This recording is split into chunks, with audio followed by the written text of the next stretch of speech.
This episode is brought to you by Peloton.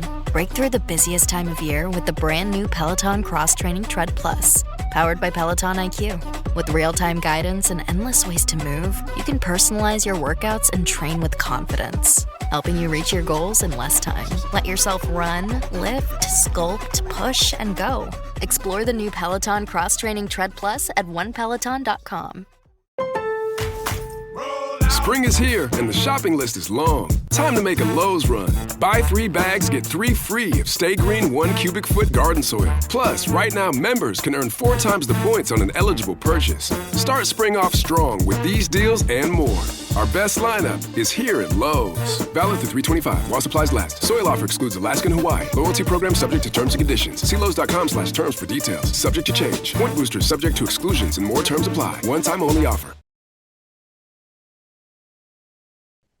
Hi, we're sisters, Amy and Nancy Harrington, founders of the Passionistas Project, where we believe that every woman deserves to be seen, heard, and celebrated. Our mission is simple but powerful, to give women a platform to tell their unfiltered stories. The stories that inspire, challenge, and break the silence around what it really means to follow your passions. On each episode, we have conversations about courage, authenticity, and the messy, beautiful journey of living life unapologetically. For families, navigating neurodivergence can feel confusing, isolating, and overwhelming. Today's guest is Lisa Richer, a neurodivergent success partner who helps students, athletes, and families move from feeling stuck to thriving. Through her Clarity, Confidence, Courage Journey Map, she's helping families, educators, and professionals transform frustration and overwhelm into confidence, connection, and advocacy. So please welcome Lisa. We're so excited to have you here today. We have so much to talk about. Thank you. And I was like listening, wow, that's a mouthful. Maybe I should streamline that a little bit, but thank you very much. I'm excited to be here too. I always love lifting up one another as female leaders, even though I work with everybody. But everything I do is through that lens of neurodiversity. So that's my lens, is neurodiversity. Yeah. And what are you most passionate about? Gosh, what am I most passionate about? That's a great question, because I could go in so many angles, but if I need to sum it up, which is always hard for me, and I write things down because I'll go all over the place, what I'm most passionate about is helping others bridge the gaps and connect the dots from the unknown unknowns into something that can help them transform. So whatever pathway that looks like for them, that is what I'm most passionate about. So meeting them where they are and then moving through that process. And where does that passion come from? It comes from not having the people, the support system, the foundation, and the scaffolding throughout most of my life, and having to learn how to navigate it on my own because I was misunderstood, because I was told to be more of or less than, or just do as I say, not as I do. And so with my neurodivergent brain and learning more and more about it as I've gotten older, you were talking about those unfiltered stories and that messy middle. I've learned to live in that without apology. And that's what helps me help other people go through that journey too. So let's take a step back. Where did it all start? Tell us a little bit about your childhood, what you were like, and what some of your interests were back then. I was a very talkative child, but also very nervous child, which may not have come out. I know it didn't come out because people would say, "You're so confident." I was like, I really wasn't. I was a child that complied with whatever was asked of me. I was the child who was the fixer in the household. I was the one that was put into situations that I've learned as an adult I was never should have been put into as a child, to diffuse, to bring people together and to move through. And so I grew up living in survival mode without even knowing it. I was also a child who was very determined and very athletic. We always joke we don't know where that came from. I was an elite level athlete. I was a gymnast. We talked about this for many years. I started out, I was 4 years old at nursery school. And I remember it was at St. Andrews up the street from our house. And somebody taught me a cartwheel. And I went home and I said, Mom, I want to go where she goes. And they sent me to the gym, Parkettes. I went to a Monday tumbling class with a coach who was my very first coach and was pregnant with her triplets, and then became one of my elite level coaches too. It was very interesting. And I went and I was going to the Monday tumbling class. And then one day I decided I don't want to go. I want to stay and hang out with my friends in the neighborhood. And then I climbed a tree to the very top where you couldn't see me. So I still needed to, I was always active. And then the following week I went back and I never looked back. So growing up, I was Lisa the gymnast. I missed a lot of school. I traveled all over the world. I met so many people, gained so many experiences. But then I didn't know who I was without being Lisa the gymnast. What was it about competing and being Lisa the gymnast that was motivating to you? What did you like about it? I could be me. I could just be who I am. It was me and the equipment. Nothing was moving. I was in control. Except, Amy, it's interesting you say that because I learned now that I wasn't always in control. So late diagnosed ADHD, rejection sensitivity dysphoria, was diagnosed with anxiety in my 20s, but I never really understood no one really explained to me what that all meant. But as a middle-aged adult, my younger son was going through revision therapy, and we were getting him trained for a home program. And the vision therapist said, "You did say that you were an elite level gymnast." I said, "Yes, I competed for the US in the 80s. How did you do vault? And how did you do like mounts and dismounts on beam and bars?" And I said, "What do you mean?" And she said, "Your visual perception, your depth perception is so off. I have no idea how you competed at the elite level." And it was really interesting because even as I say it out loud, I think, wow, I did accomplish things that I should never have been able to accomplish. But then at the same time, I get really mad, like, how come I had to go through that? And so, it taught the resilience. But I always had trouble with mounts and dismounts because of that depth perception, but I never understood it. So as hard as gymnastics was, I was always able to be me.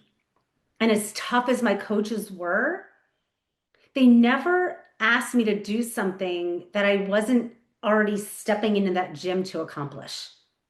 I may not have loved the way that they showed up and engaged with me at times, but different than at home, I was never put in a situation that I never should have been in. At least that's how I felt. Other people might look at my years and former teammates and go, "Are you sure?" That's my story. At home, I was often put in positions to fix things, to solve things, and to get in the middle of things. I never had to be that person in the gym. And also as a friend, I always was not sure who to talk to, how to talk to them, what to do. I would get nervous. I would say things that didn't really make sense. That happened in the gym too, but then I could just go to my event and then I didn't have to worry about it anymore. I could easily shift somewhere else. And then in school was hard for me. I used to think it was just because I traveled so much, because in elementary school I was doing really well.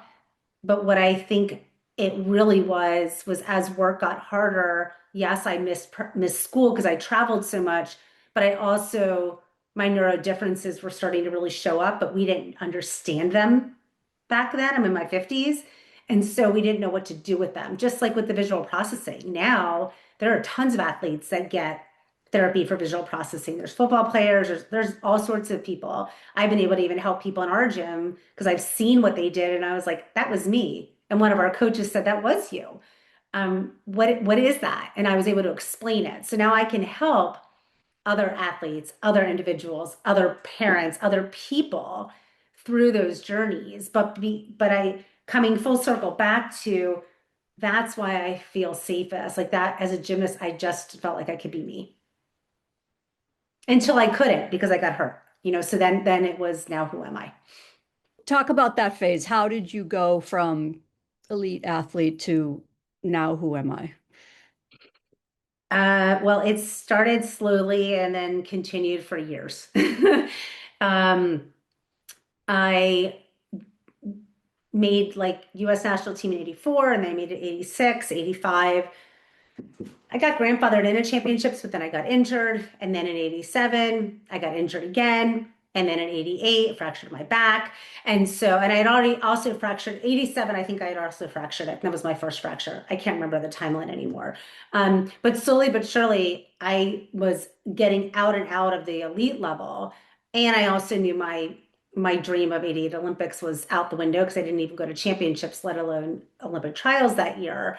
And then I dropped down to level 9 and 10 just to be able to continue to be able to go to college, but my heart wasn't in it. And I wasn't myself in my body, and I had grown and I gained some weight, but I was forced to go to college and do gymnastics. So through all of those things, the common thread here is I was not free to be me. First, I wasn't free to be me because of injuries. And then I wasn't free to be me because I was told I had to go on my scholarship or I would have to figure out a way to put myself through college. And those are hard things to swallow. Those are things I still have conversations with my parents. They still trigger me. But I got through it, but not easily. And then I spent the next 20 some years after college figuring out who I was. Before we move off gymnastics, because you told us something in another conversation that I think is fascinating and really speaks to the achievements that you had, and that is, you said that, hopefully I'm saying this right, I think you said that had the rules been different back when you were competing, there would have been a move that was named after you.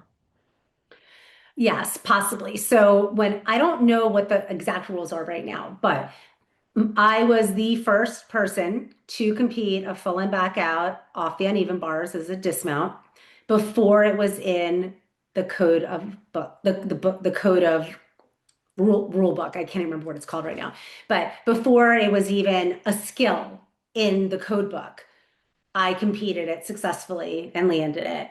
I went to a meet in Japan, the TBS Cup in 85. It was come from making national team in 84. I went there and my coach said, because of the guideline of it had to be done internationally. And I think it's that way again, but I think there might've been a time where it wasn't, because I know people that have tricks named after them that weren't international. So I'm not really sure those rules, and everything's changed in gymnastics. Very confusing now to me.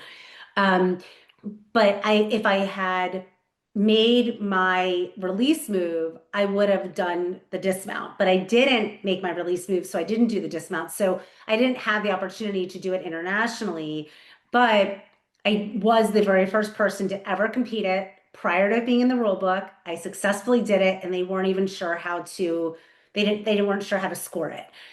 So it was a huge accomplishment. There were articles written about me in the local papers where I grew up. And it was probably one of the biggest, well, not probably, it was one of the biggest highlights of my career. And now it's one of the most common bar dismounts. That's absolutely incredible. Not many people can say that. Yeah.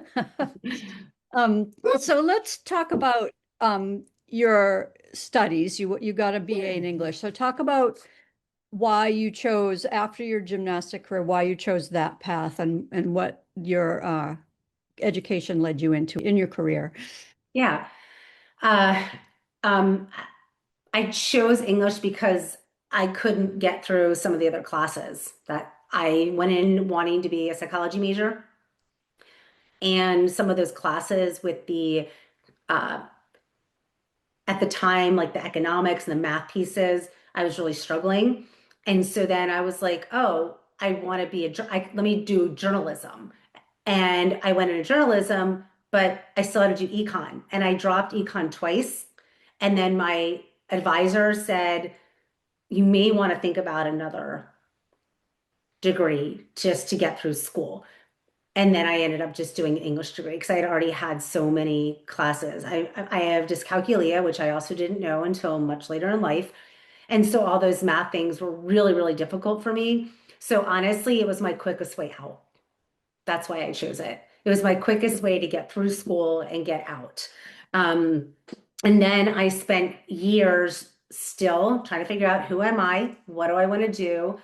I had jobs of sales insurance with MBNA when they had TIG as an underwriter. It's not even a thing anymore. So I moved to Delaware. First I moved down to North Carolina and I was a gymnastics coach at a Y. And then I ran a program at a little gym, which I absolutely loved, just didn't pay enough.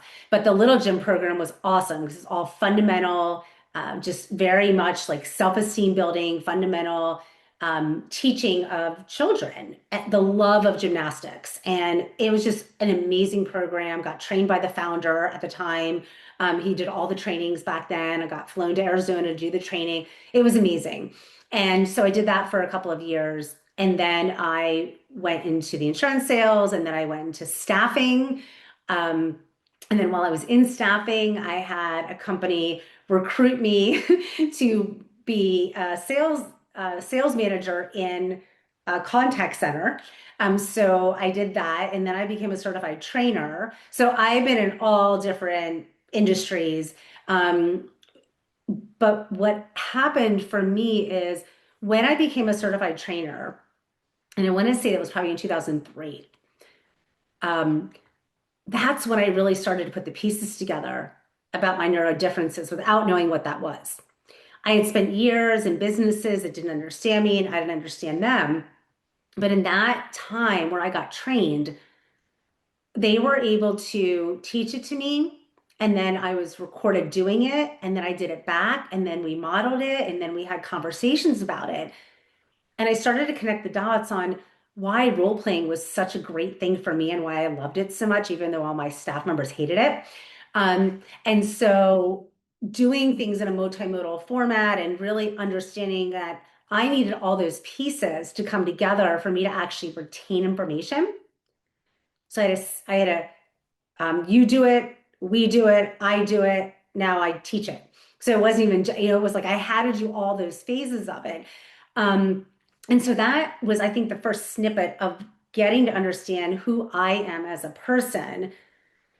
And then fast forward, I was working in other corporations. I was asked to do, I was doing pieces of recruiting, and then I was asked to take over HR departments. I'm the non-typical HR person. I didn't have an HR degree, but I had everything but the comp and benefits from all the time I spent in staffing. And then I took over some HR departments, got my senior HR certification, because people said I needed to have letters behind my name in order to get that role because the companies I worked at all had either a master's or a PhD. They said I needed it. So again, still not able to be who I am. So I'm still on this journey. Then I had my first son, and I spent many years still in corporate, still fighting the whole, you're too emotional, you're too empathetic, you're too giving, you don't get doing things the way that we need you to do them. What's wrong with you? That doesn't make sense. Oh, and then I got things I got hired to do. I don't know what I'm talking about. So it went from A to Z with gaslighting, with, diminishing, lost my sense of self. But in the midst of those things, I was fighting other battles that people didn't understand because both of my kids born neurodivergent. It wasn't because of a trauma incident. I say that born because sometimes they can happen from a trauma incident. And my oldest son, it took us almost 5 years to figure out what was going on with him and to get his diagnoses and all the interventions we went through and what we needed to do. And we had lived in California where things were way ahead of the game than here in Maryland at the time. So we had behavioral interventionists that were trauma informed and did a really great job, behavioral psychologists, OT, speech, social skills, you name it, we had those interventions. We were paying for out of pocket for all of those, which now a lot of them are covered by insurances. So through him, my oldest, I learned some things about myself, but what I had to learn was how to advocate for him and how to help him help himself unpack those unknowns, bridge the gaps, and connect the dots. So that's where the rubber really met the road here, in that integration of me starting to become free to be me. But he's 20 now, almost. He'll be 20 in this year. He's 20. He'll be 20 in December. So he's not 20 yet. He's 19. But he will be 20 in December. And it wasn't until I hit burnout 5.5 years ago now that I really started to become free to be me. But through those years with him, I learned what I needed to do and didn't need to do, but I was still sitting in survival mode, which is partly how burnout ended up driving me to ashes before I, I say risen from the ashes like a phoenix. But all of those things blended together. And then my second son, also neurodivergent, very different than my first one. I learned so much about myself so far from my 15-year-old because we have some same diagnoses, how they show up might be different, but I've learned from myself, as I mentioned, the vision processing. Had it not been for me getting someone to tell me, my best friend, who's a OT, therapist assistant, she's like, there's something going on with his eyes. I'm like, he sees fine. And she's like, well, you need to get him checked for this. And if it wasn't for her, I may never have known about that. So those connecting those dots, those bridging those gaps that people helped me do over time, and me taking these 3 domains of self, family, community, education, and athletics, and bringing those things together with my clarity, confidence, and courage journey map, that's how I get to do all those things with these different people, because I've lived in all these things, and my pull through is that neurodivergence. That's amazing. Yeah, it's incredible the path you were on. I mean, do you think you weren't diagnosed early just because people weren't talking about those things? It just wasn't something people were aware of? Was it the environment you were in? Why do you think you didn't get the diagnosis you clearly would come to have later in life? That's a really good question. I think, Amy, it's all the above. We didn't know what we didn't know as a society. We looked at some neurodifferences as if you, for example, the only people being diagnosed autistic were the ones that were put into a facility. It was in some of those, when you look at levels 1, 2, 3 of the autism, or when my son was diagnosed, it was just the spectrum. And even like Asperger's was off the spectrum, then it was in the spectrum. So like there's been all these differing opinions. It was either you have a behavioral problem, a learning disability, or you're just normal and you might have some quirks. So like, when I grew up in the 70s and 80s, like those were the things that they said. So we weren't looking for those things, but at the same time, especially with the visual processing, I don't know if there were even any visual therapists there to do kind of what we're doing now. I don't know. There might be, I just don't know of them. But from the standpoint of, for me with the ADHD, I unknowingly was self-regulating no matter what in the gym. I spent so many hours flipping and spinning and twisting and getting that energy out, or climbing trees, or doing those things that would have been hard potentially to see unless you were looking in the school. But then I missed so much time from school because I was only there for my main classes, and then I didn't do any of the extra, like the gym and music and art. I didn't even do those classes after 5th grade. So in some ways there weren't a ton of opportunities to recognize it. And many times it was like, oh, she's just missed time and that's why she's not getting it. So there wasn't someone like me helping to connect those dots. The one thing that I think could have been diagnosed, and I believe really should have been, was my anxiety. Because I've always had it. It is at times been really bad, not so bad, but I've always had it. And that is the one thing that when I look back over time, I look at my behaviors, I look at the different things that have happened, the things I have asked for, I've tried to get support with. I was screaming that something was going on and no one was listening. And that's one of the biggest things that I have let go of and come to terms with, that I didn't do anything I shouldn't have been doing to try to get help. Those adults in my life across all facets weren't connecting the dots and were not listening to me. How did you deal with anxiety as an elite athlete? Those two things seem like they don't go hand in hand very well. I guess the same way I dealt with my visual processing disorder. I just dealt with it. I think that for me, I trained so many hours in the gym and we did so much visualization. I was able to block out those things when I was on the mat, except with beam mounts and dismounts and with the vault. And so that's where all those dots now connect for me, of every injury I had, that we know where the injury happened: on vault and on beam. I sliced my toe open at the end of a beam. I got a concussion, broke a finger. Vault landed on my hand like this, did something with all the ligaments and it was all on those two events. Now, uneven bars, my bar mounts, I would also flip off and do crazy things sometimes. All three of those are connected to my visual processing disorder. Because to me, it looked like the board was going like this and the beam was too. So as I got closer to the end of the beam, it looked like it was moving. And my coaches would be like, why can't you just do this consistently? That's why, because everything was looking like it was, I attribute it to like cars. You know how the side view mirrors say the cars are closer than they appear? Those are my eyes. That's fascinating.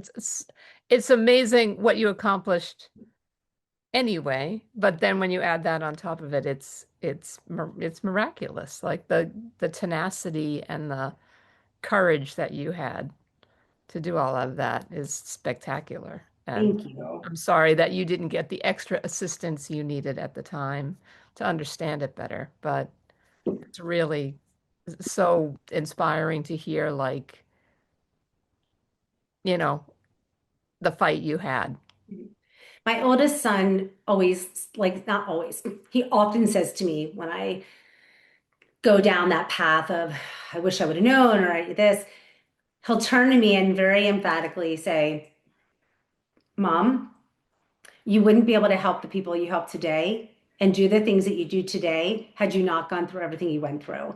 Because sometimes I'll say, I wish I was born, 30 years later, or I should have been born 30 years later. There's so many, what you just said, Amy, supports and tools and resources.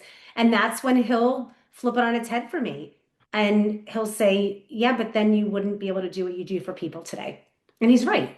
Had I not gone through all those things I went through and finally gave myself the gift of putting myself first and moved into becoming free to be me again, I wouldn't be able to do what I do today.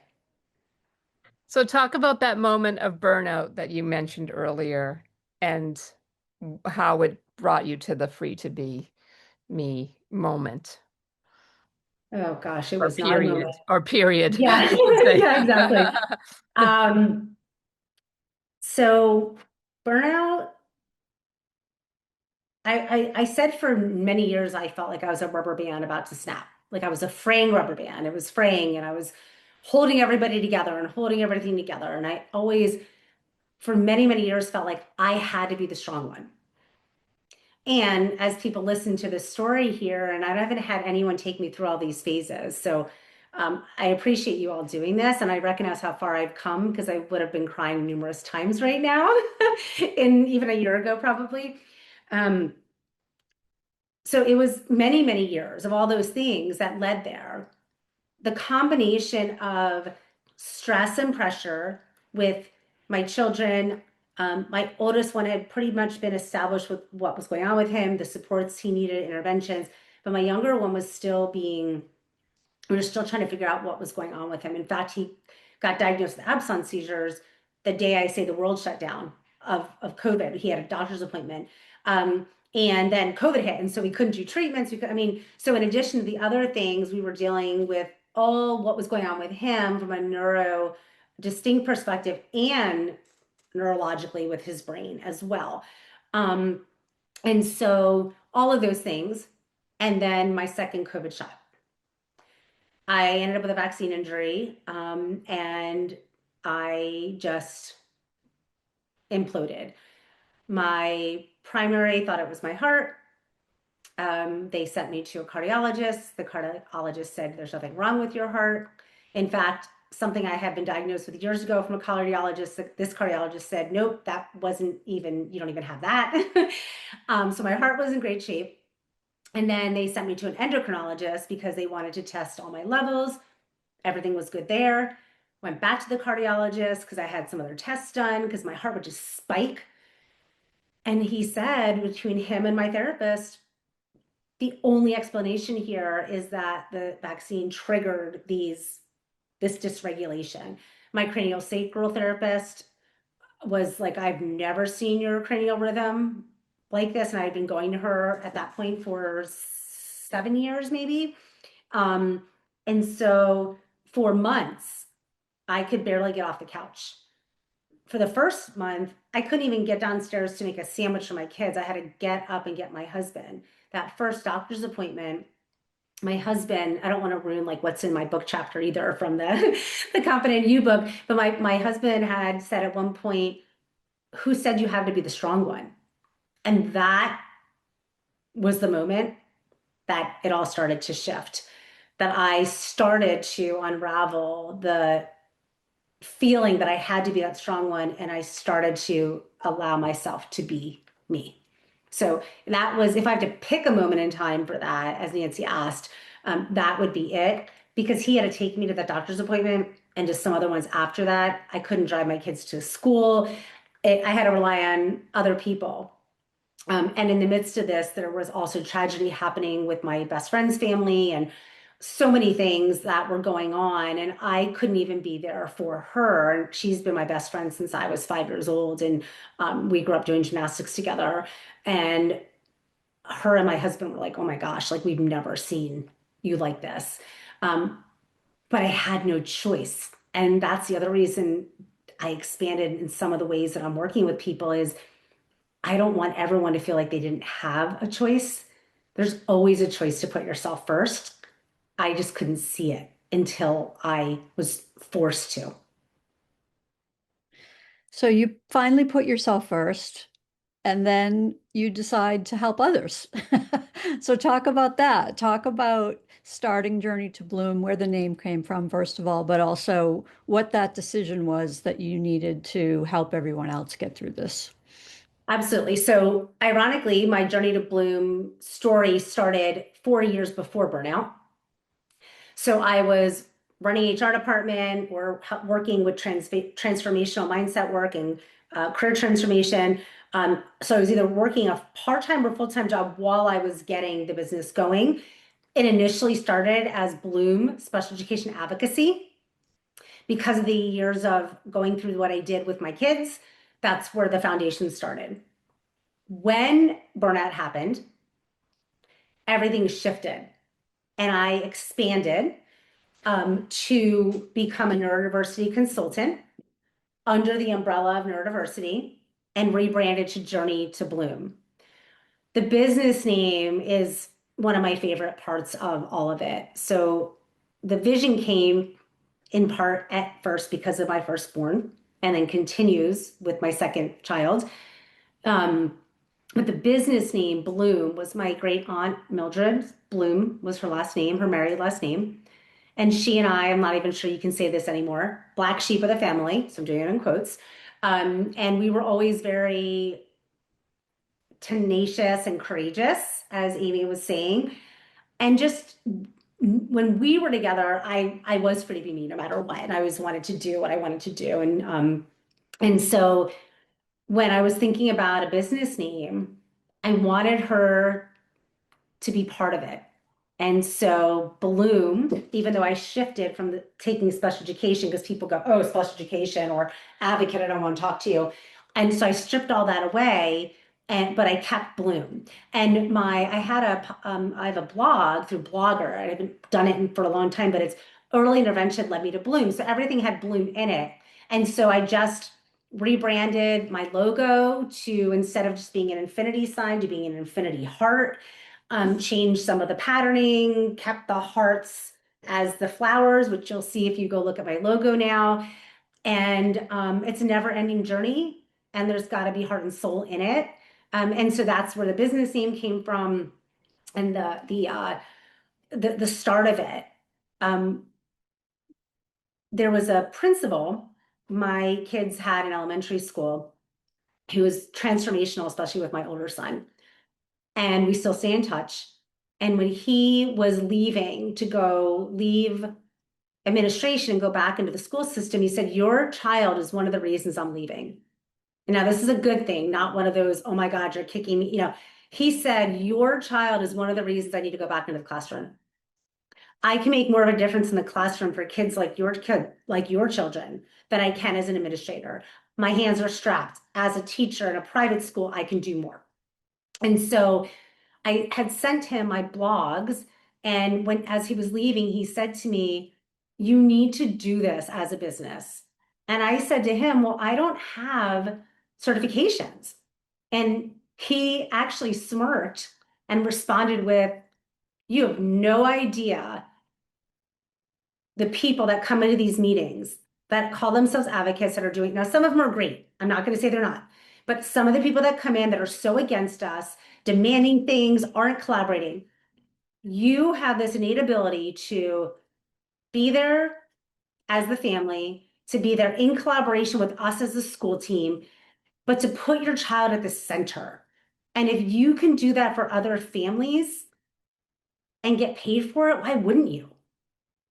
And so I took that so to heart because I trusted him, and just as a person, and as an administrator, and as a teacher, I went and got my certifications through COPA, and then I got a second level certification through COPA, and then I continued to do a neurodivergent one, more in businesses, and another DEI one, and then I got an executive functioning certification, and not because I felt like I needed all of those certifications, but what I was finding was everyone likes to hear what those certifications are. And I wasn't yet confident enough in my capabilities without those to not have them. But the last one I got, which was the executive functioning one, I got it because I got tired of schools saying that executive functioning and language aren't coexisting with other learning differences. And so executive functioning threads through the language as well as ADHD and other neurodifferences. Those are just examples. And so I got those not because I wanted to be a coach, executive functioning. I wanted to have the experts in the schools see me also as an expert in the field. And so all of those parts together brought me to doing the work that I do today. And it started just with the parents. And then it expanded into professionals because I was doing that work for other organizations. I was doing some different trainings on authenticity and the art of relationship building or connecting. And I had numerous different trainings that I had done for different organizations. But I wasn't working with them anymore. But some of those leaders wanted me. So I was like, okay, I'll give them that. Now, some of them are neurodivergent, some weren't, but I knew that the things that I've done with my clarity, confidence, and journey map, they also needed. They needed to have the courage to get clear, to build the confidence, to be courageous enough to make that pivot. And so I could use it. And I lived in their world in corporate, and they were being gaslit or just looked over for jobs or taking advantage of or whatever it was, men and females, and I knew I could help them. So that's where I opened the door into that. And then my latest domain piece of it is with the athletes, because people kept coming to me and saying, you guys have just heard my story, so you know what they were asking about. And so now I'm in the process, and I've worked with people. I mentioned that one where I was in the gym that I trained at, and I was able to help them. But bridging those gaps and connecting the dots, sometimes for those that are in the gym, and other times for those that are transitioning out of whatever sport that they were in. I mean, I just told you how many years it took me to be free to be me again and define myself as an identity outside of Lisa the gymnast. And so you could say Lisa the blank, it could be any. And those pull-throughs don't change. Meeting the person where they are changes, but then the ways that I would go about helping them move through that journey doesn't change. Is there one success story from the people you've worked with that really stands out to you as one you're proud of? Can I do two? Yeah, of course. One business and one, okay. Yeah. So from a business perspective, one of my clients, and this is the one I was just referring to, and he has a quote in my book chapter, but he had gone through a really bad divorce. And before the divorce, I was working with him within this other company, ended up having to get hospitalized because of the stress, was working with me through all of this. And I was holding space for him, what's getting in your way? Where are those limiting beliefs? Like what's happening? But the success story in it was he kept showing up and he kept being willing to become vulnerable with me. In fact, that unknown unknowns, that zone of genius, he's the one that first said to me, you have just this innate ability to find some of these unknown unknowns, reframe them in a way that makes sense, in a way that I never thought about them. And I would say to him, all I did was repeat back what I heard you say. And he's like, yes, but no. The way that you repeat it back, it makes me think it's not derogatory. It's not barking at me. It's not telling me what to do. It's showing me what I know. And then you help guide me forward. So fast forward a year, he stayed in this business that he really shouldn't have been in, ended up getting laid off. And he realized, I always say, you don't have to have a job to get a job. And people always think, yes, you do. I'm like, no, that's here. So he got laid off, had a 6-month severance, and then the severance came and went. And he's like, now what? And I said, now we keep going. Within a month of that severance being gone, so now he had no job and no severance, he landed a role that he helped create because he was showing up in the conversations, free to be him. And he got to show them and he got to collaborate. And now he's been there almost 3 years and his role just keeps expanding. So that, from like a professional side, would be that success.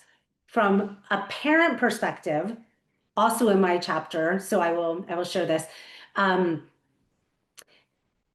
was the only one that believed her, that her child could actually be successful and stay on her diploma track.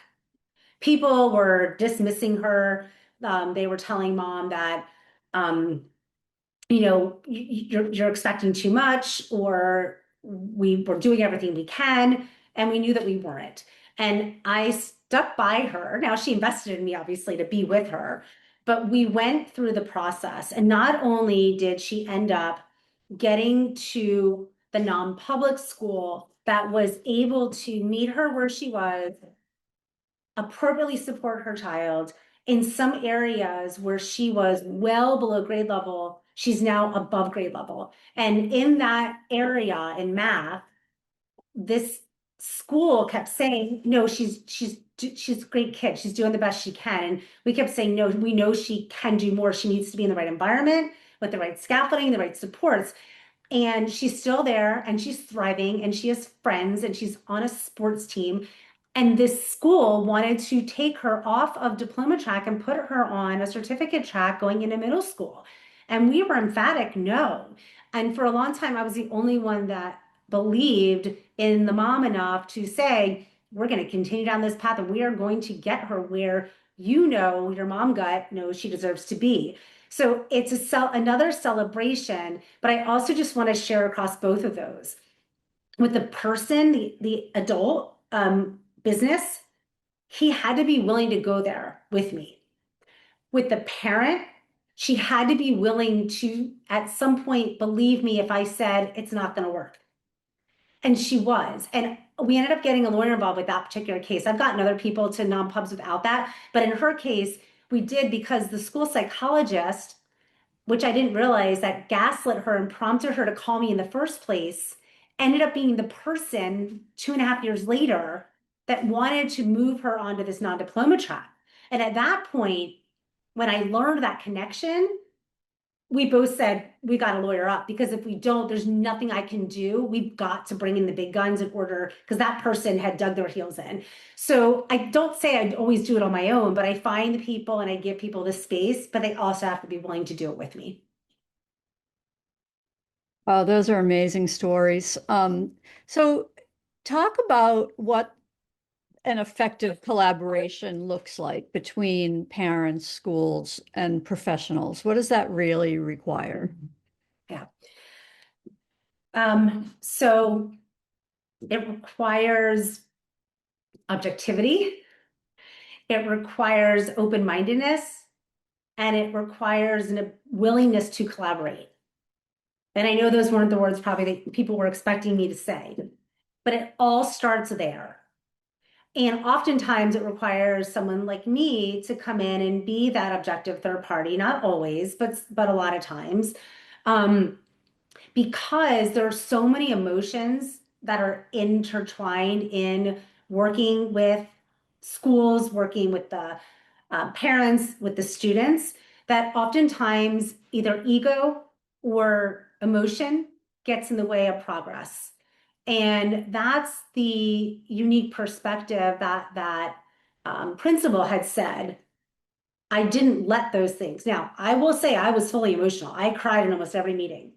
But I was also that parent that the principal would come in at the very beginning of the meeting, say, okay, Ms. Richer, should we look to put the next meeting on the calendar? Because I'm pretty certain we're not going to get through this in an hour. Instead of let's try to move through it quickly and, just get to the end. That's the type of respect and mutual relationship that I've had with all the teachers and the administrators that I've worked with because of the way I showed up. So how you show up is most important. And you do want to try to work with them on your own. Oftentimes, though, we don't know what we don't know, right? So there comes the unknown unknowns again. Had I not had what I called my dream team with my first son, I would never have been able to navigate what I did with my second, and I wouldn't have known what to do to help the people that I do now. So if we stick on the school team side of it for the moment, there are things that the schools can do. There are things that the schools need to do, and there are things that the schools should do. And then there's also things that the schools can't do. So sometimes if there's parents that want support in a certain area, but it's not actually having an academic impact. But then what does that mean? It gets tricky because that academic impact could be triggered by emotional. It could be triggered by executive functioning. It could be triggered by lots of things. It's not always just because someone has good grades doesn't mean they don't need more supports. Doesn't mean that they absolutely need an IEP. They may need a 504, they may need another intervention.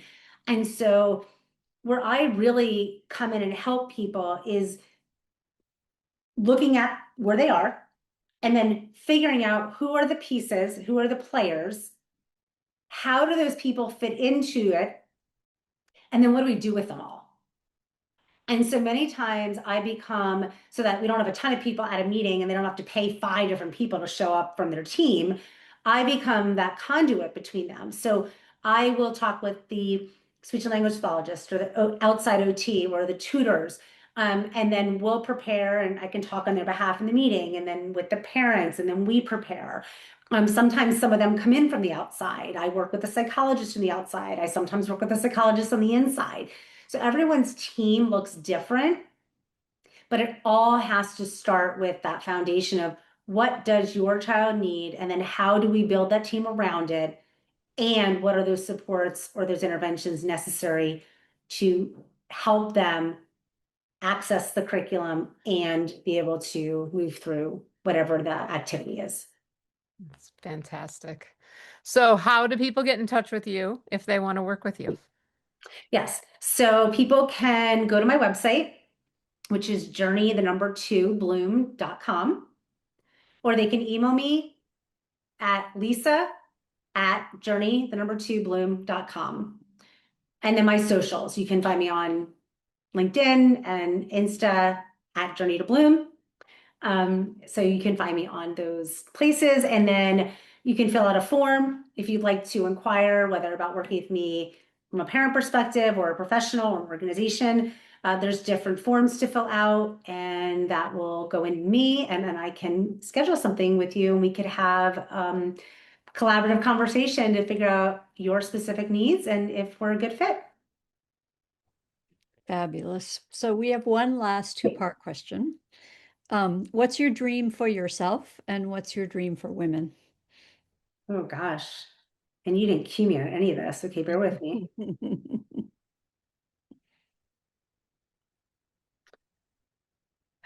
My dream for myself.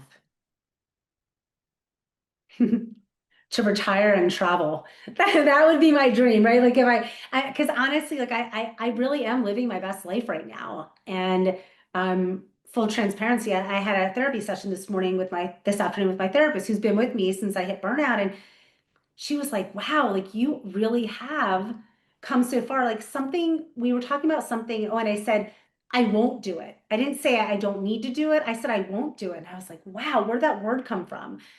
Because I really am free to be me, and I'm living in that space. So my dream would be win the lottery and go travel, or have someone gift me $1 million, right? But in reality, it's to make enough funds right now to help my kids get through what they need to, so that I can then go and travel with my spouse, travel with my friends, and just really enjoy the next half of my life.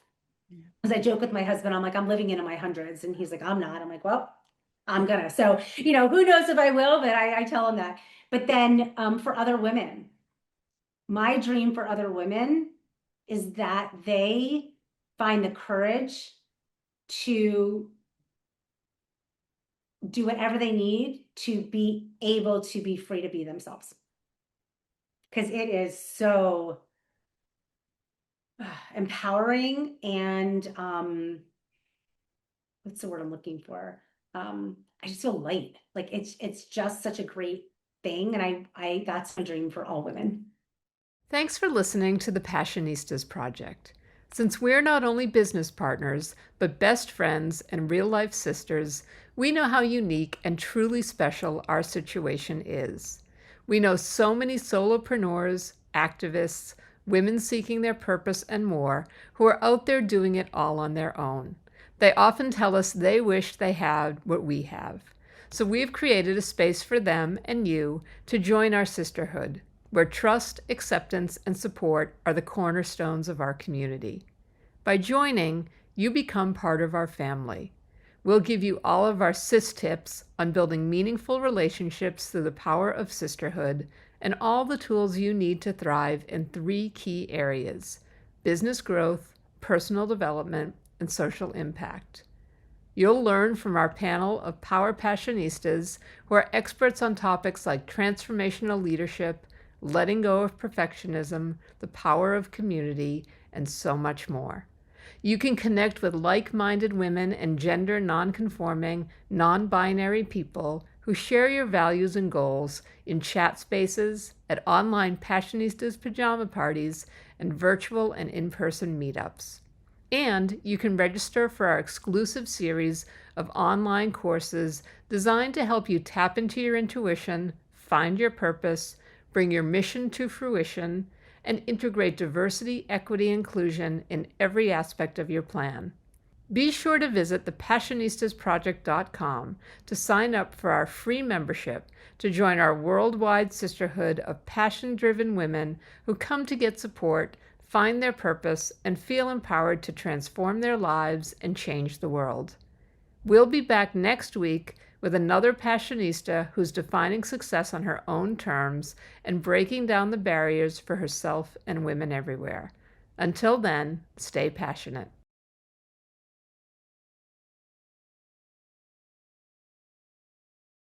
This is the powerful new single from Daughtry. It's called Antidote. I couldn't stop the rain when the hurricane was coming. Couldn't keep the pace with a runaway train going off the track. Looking back, it's hard to watch the poison take control when you don't have the antidote. The UPS store is making packing and shipping Easter gifts quicker than ever this year with UPS Air. How quick? Quicker than a walk around the park. Quicker than eating all the Easter candies. Quicker than finding a golden egg that you know is stuffed with cash.